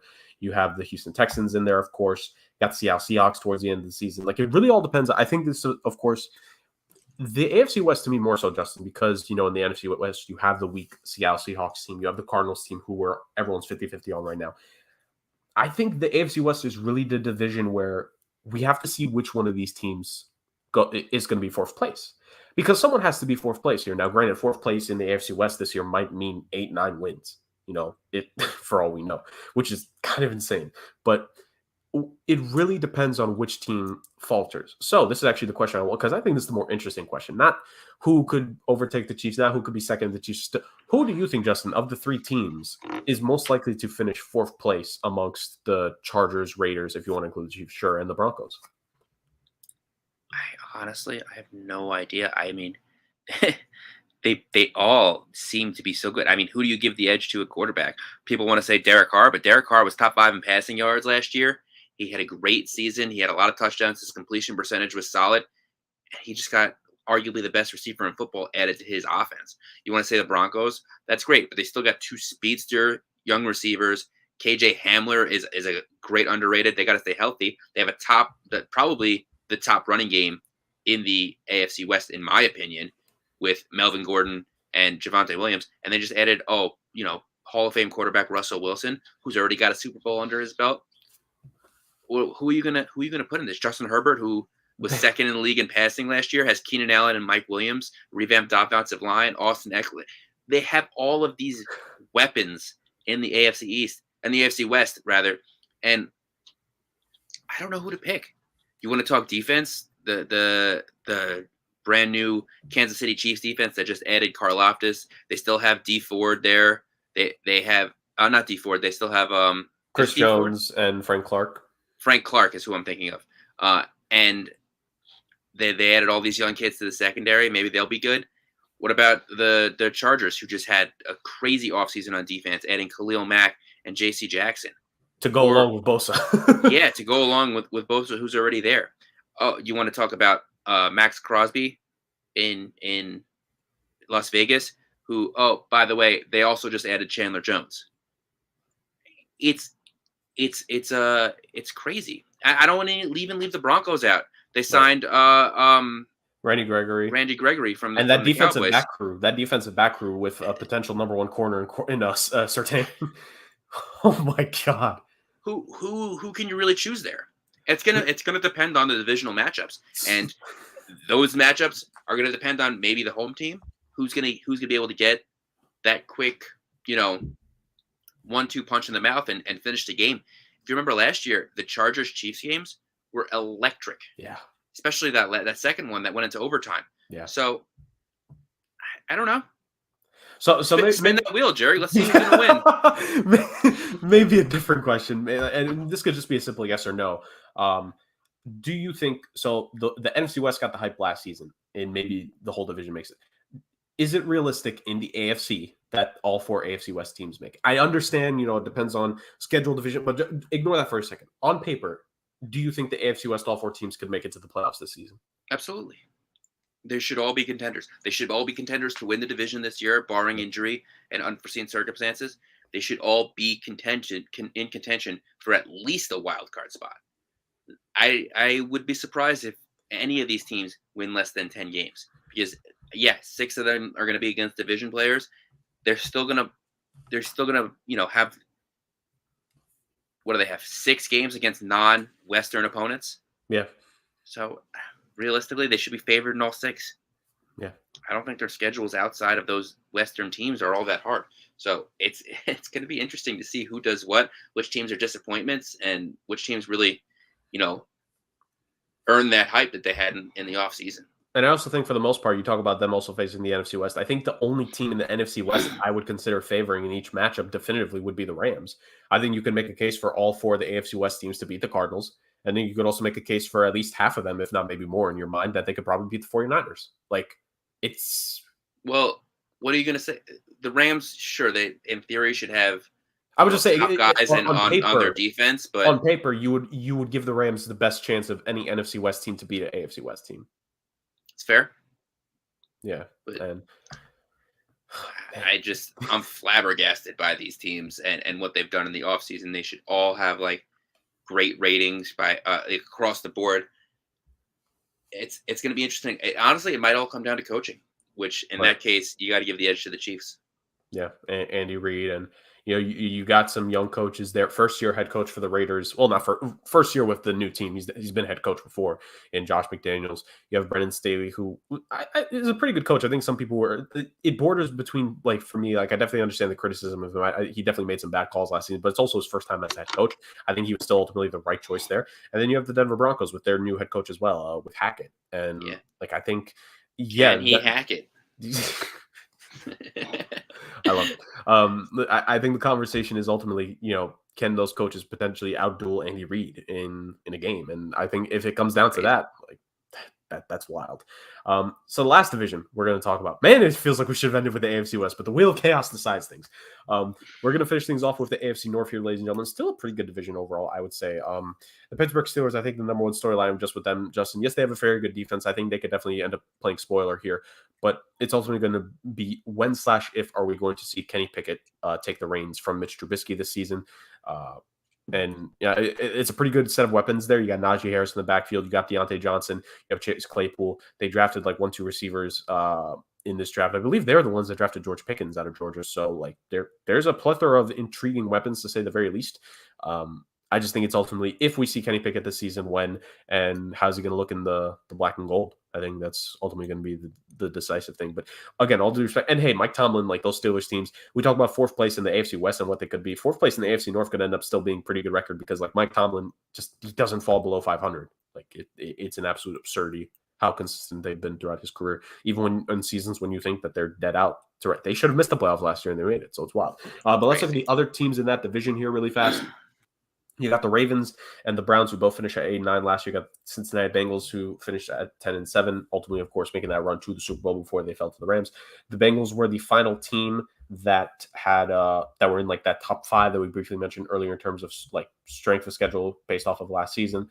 They definitely had some tough games. We've mentioned their name here and there throughout the course of the show, but just re-mentioning it, they start against the Steelers. They have a game against the Cowboys. They have what could be an intriguing matchup with the Dolphins, depending on how early on Tua, Tyreek Hill, and all them look. They have a game against the Saints on the docket. They have a game against the Titans, game against the Chiefs, Bucks, Pats, Bills. Like a very intriguing set of games here for the Cincinnati Bengals. I think the number one thing that everyone is looking at when it comes to the Bengals here, Justin, is can they prove last season? Now, I hate to frame it like that because I don't want to call them frauds, because last season's last season, right? And things happen. We literally saw the entire goddamn conference change. We literally saw a single division in that conference get so much better, to the point where in the AFC, there's going to be, Justin, at least 3-4 teams that you would say on paper in any other year would have been a realistic playoff contender, but because of the depth of the conference, they're going to miss out. So you look at the Bengals, what are their chances of, let's just say, let's just start at the base of returning to the playoffs here? They should be the favorite to win the NFC North, in my opinion. I mean, they should easily start 4-0. I know they lost to the Jets last year, but I see this more circled as a revenge game for Joe Burrow. I expect them to do as much as they can to put the hurt on the Jets. They should beat the Cowboys easily. The Steelers have a tough defense, but I don't see them putting up many points. And I still don't love the Dolphins. So they should be 4-0 heading into that Ravens game, which would be their first real test in Baltimore. And then, I mean, after that, they're favored in the next 4 games. The Saints are a good team, and they'll be in New Orleans, but the Bengals should put the hurting on them. They should beat the Falcons. They should beat the Browns. Even if they have Deshaun, I still think that, the Bengals should be the cream of the crop. And Joe Burrow is just a winner. He is. That offense is electric. Joe Mixon can stay healthy. They are multidimensional. And who's going to beat them? Honestly, Who knows? Because I think to your point, it ultimately ends up with the other what the other situations are. And with Baltimore, I think it depends on the health, not just on Lamar Jackson, although we obviously saw what it meant for them to lose Lamar late last season. They were what, like 8-4 or 7-4, something along those lines. They were definitely above 500, and then they they just had a rough faltered. collapse. Yeah. And again, like, yes, the big reason was Lamar's injury, but it was also like, you think of just last season, the offensive line wasn't 100% healthy throughout the year. They lost essentially every single starting caliber running back they had within like the first couple of weeks of the season. Like the receiving and maybe like the loss of Hollywood Brown, you hope Rashad Bateman can take that next step. Mark Andrews, more pressure than ever for him. Like it's like, Yeah, it's very iffy with like, and I think in previous seasons, we've been waiting for the jump of Lamar Jackson, quote unquote. Like, I don't, unless he performs poorly, I don't know if I want to put on him the Ravens' future this season. Because I just think like a lot of things have happened where I don't think the Ravens are strong on paper this season. I do. I love the Ravens offseason. I think they had a very strong year. They drafted really well. They got 2 starting caliber players in Kyle Hamilton and Kyle Linderbaum. Hamilton, and yeah, so they should have a brand new starting center, a brand new starting safety. They signed Marcus Williams. Their cornerbacks should be healthy this year, who on paper, again, excellent players in Marlon Humphrey and Marcus Peters. That was their weakness last year, is that they couldn't stop teams over the top. They had a really, really banged up secondary. So they're good at linebacker. They got Calais Campbell back in the center of their defense. They should have a really good defense this year. And who is going to stop them running the ball? J.K. Dobbins will be healthy. Lamar Jackson can't be stopped. When you know he's running it out, you still can't stop him.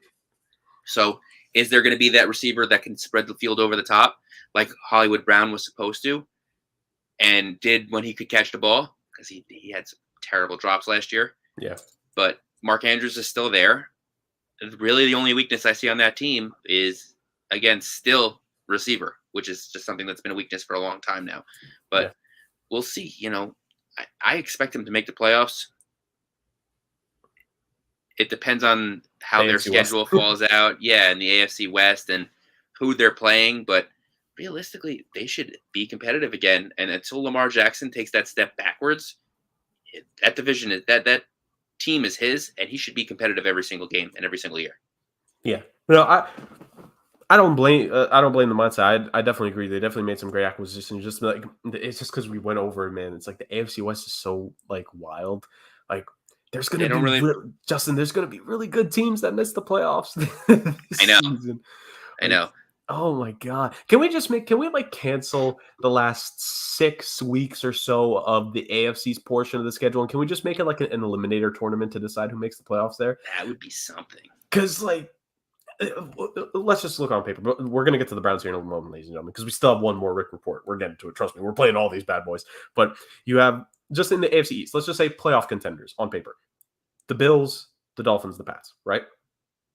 AFC North: Bengals, Browns, Ravens.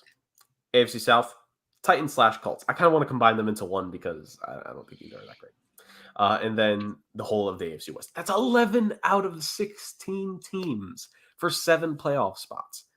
That on paper, there are supposed to be 4 really good teams that are just going to miss out. And here's the thing. I think the Ravens are great, but I wouldn't necessarily, I mean, I could say this about a lot of teams. I wouldn't necessarily be surprised overall, ultimately, if the Ravens end up being one of those teams. And that's why I'm mentioning Lamar, because I don't think it's on Lamar this season if they do end up missing the playoffs, because I just think the AFC West is way too killer. And if the Ravens fall short, I don't put it on them. It's like, hey, like in the most stacked AFC I think we've seen in our lifetimes, Justin, this, like, people are going to miss out. That's just a matter of fact. It's a really good thing they did expand to 7 teams, because could you imagine if it's still just 6 teams that we're saying half of the conference could have still potentially made the playoffs? Like that's wild. You're going to see a lot of teams this year that people have highly touted, and they're going to come out as pretenders. And you're going to be like, oh, well, what happened to these players?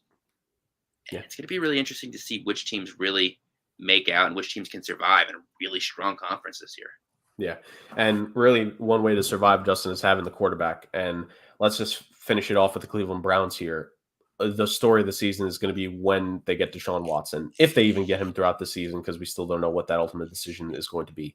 But when they get Deshaun Watson back, How many games into the season are they? What's their record at that point? Just so many unknowns with the Browns. We can't really go too in depth with it. I will say this though: if they do get Deshaun Watson back at least halfway through the season, there is one game, maybe not for playoff purposes, but one game that will just be intriguing to see. That once again, we're going to go deep into it, ladies and gentlemen. We have our guy, reporter Rick, here to put on his hat and talk about the Cleveland Browns game against the Texans if Deshaun Watson was back by then. I'll tell you, one of the games that I'm really looking forward to comes a little later on in the year in Week 13, Cleveland going to Houston. If Deshaun Watson's playing that game, that's going to be a really competitive contest, and it's going to be really interesting to see how Houston receives him.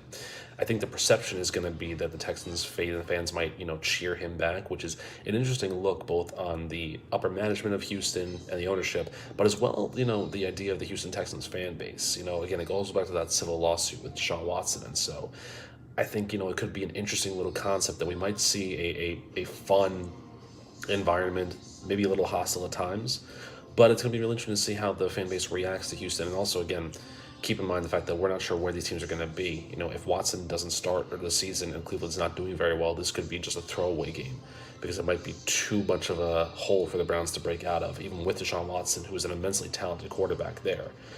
So I think that's going to be a very intriguing game, maybe my most intriguing game of that week. Very fair there. I think the Browns, this is fully all depending on the fact that, when are they going to get Deshaun back and just what they look like at that point. And can Jacoby Brissett help bring them to a quality record in that time? Or if it's just the entire season and Deshaun's not there, what's it going to be? I will say, I think early on we'll see if the Cleveland Browns, from those teams that I mentioned, I think we'll see early on if the Browns can get eliminated from that combo right away, all things considered, Justin. If we have to pick one of these teams to fall early, it will be the Browns just because of the quarterback situation. Yeah, well, it'll depend on when he gets back. And I got news for it. If he doesn't come back, halfway through the season, or even this season at all, what is he going to look like when Cleveland gets him after not playing football for 1.5 to 2 full seasons? So it's hard to stay in shape when you're not playing football. You see guys come in the offseason and they struggle with it. So what is this kid going to look like when he gets back? And was this worth 3 first-round picks to get him going? And more than that, really, to get him on your team. Yeah, Browns pushed all their chips into the table with this kid. So it's gonna be really interesting to see when and if he comes back and how he looks. And they thought when they made that deal it was going to be a surefire thing, but then you saw what happened with the AFC West. The AFC North is still good.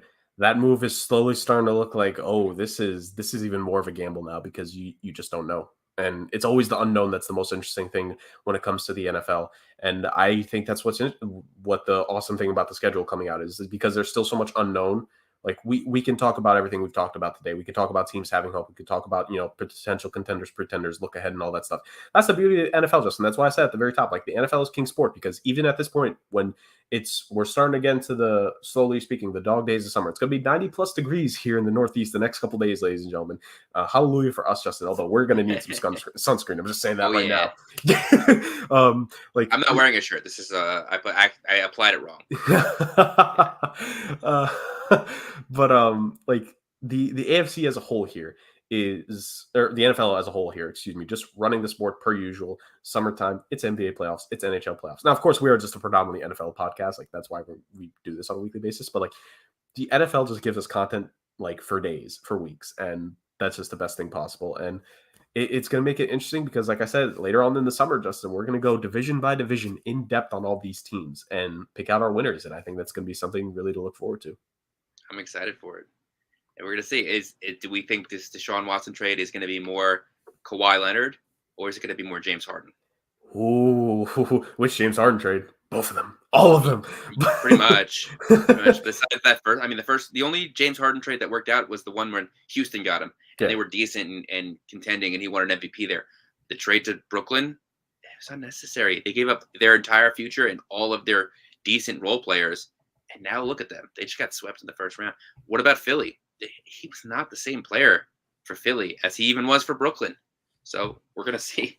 That's going to be an interesting NBA thing. But again, we're football talk. Where's Deshaun going to work at? That's how it's going to work for me. Absolutely. When does he come in? What impact is he going to make? Can the Browns contend? Who is going to contend? Who is going to miss out in the AFC? How happy are so many of these teams in the NFC? The fact that they don't have to deal with all that mess. We're going to talk about that over the coming weeks and months. What are we going to talk about next week? We have no idea, but that's what we do behind the scenes, ladies and gentlemen. As for On the Camera, thank you all so much for joining us on this week's episode of the Sports Agents of Chaos podcast. It was absolutely electric. Rick obviously could not join us, as we kind of made the joke at the beginning when we said he was with us spiritually, but he records some stuff. He's definitely, when he comes back next week and he details, for the people why he was going, he's definitely going to give us a review. I think he should give us a review on the Super Bowl Packers team, but obviously he ultimately gets to decide what the review is there. It's just going to be fun times next week, whatever we end up talking about. Who knows? Maybe we somehow do a third week of this stuff, because I still feel like there could be a stone left unturned or something here, Justin. But for now, that brings an end to the scheduled talk, we think, and that brings an end to this week's episode. Justin, any parting words for the beautiful people? Bye. Ladies and gentlemen, that was this week's episode of the Sports Agents of Chaos. We'll see you all next week.